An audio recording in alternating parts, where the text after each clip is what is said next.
بسم اللہ الرحمن الرحیم۔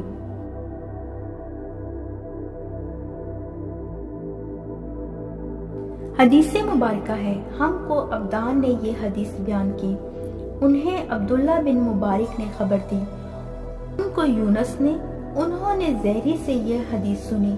دوسری سند یہ ہے کہ ہم سے بشر بن محمد نے یہ حدیث بیان کی، ان سے عبداللہ بن مبارک نے، ان سے یونس اور معمر دونوں نے، ان دونوں نے زہری سے روایت کی۔ پہلی سند کے مطابق زہری سے عبیداللہ بن عبداللہ نے، انہوں نے ابن عباس رضی اللہ تعالیٰ عنہما سے یہ روایت نقل کی کہ رسول اللہ صلی اللہ علیہ وسلم سب لوگوں سے زیادہ جواد یعنی سخی تھے، اور رمضان میں دوسرے اوقات کے مقابلے میں جب جبرائیل علیہ السلام آپ صلی اللہ علیہ وسلم سے ملتے بہت ہی زیادہ جود و کرم فرماتے۔